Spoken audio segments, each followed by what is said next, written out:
அனைவருக்கும் வணக்கங்க. இன்னைக்கு ஏவிஎம் சரவணன் சார் அவர்கள் உடல்நல குறைவால் காலமானார் என்ற செய்தி கேட்டு திருவண்ணாமலையில் இருந்தேன். உடனே கண்டிப்பாக ஃபியூனரலில் அட்டன் பண்ணணும்னு உடனே வந்தோங்க. கேப்டன் மீது மிகப்பெரிய பற்றும் பாசமும் கொண்டவர். இப்போ கூட குகன் சார் அவங்க பேத்தி எல்லாருமே என்கிட்ட சொன்னது, டெய்லி கேப்டன் படம் பார்ப்பாரு, டெய்லி கேப்டனை பற்றி எங்ககிட்ட பேசுவார், மிகப்பெரிய மரியாதை கேப்டன் மேலே அப்படின்னு அவங்க சொன்னாங்க. கேப்டனுக்குமே அவர் மேலே அவ்வளோ பாசம். ஏவிஎம் படங்கள், மாநகர காவல், சேதுபதி ஐபிஎஸ் போன்ற திரைப்படங்கள் கேப்டன் பண்ணியிருக்காங்க. ஒரு ப்ரொடக்ஷன் கம்பெனி எப்படி இருக்கணும்னா அது ஏவிஎம் ப்ரொடக்ஷன்ஸை பார்த்து தான் தெரிஞ்சுக்கணும்.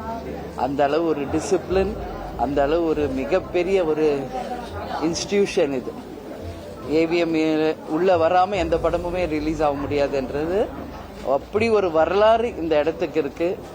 அந்த வரலாற்று நாயகனா நம்ம சரவணன் சார் வாழ்ந்திருக்காரு. அவருடைய மறைவு திரை உலகிற்கு மிகப்பெரிய இழப்பு. அவங்க குடும்பத்தார், உற்றார், உறவினர், நண்பர்களுக்கு மட்டும் கிடையாது, திரை உலகுக்கு இது மிகப்பெரிய இழப்பு. அவருடைய ஆன்மா சாந்தி அடையணும்னு சொல்லி கேப்டன் சார்பாகவும் எங்களுடைய தேசிய முற்போக்கு திராவிட கழகத்தின் சார்பாக, எங்கள் குடும்பத்தின் சார்பாக எங்களுடைய ஆழ்ந்த இரங்கலை தெரிவித்துக் கொள்கிறோம். நன்றி, வணக்கம்.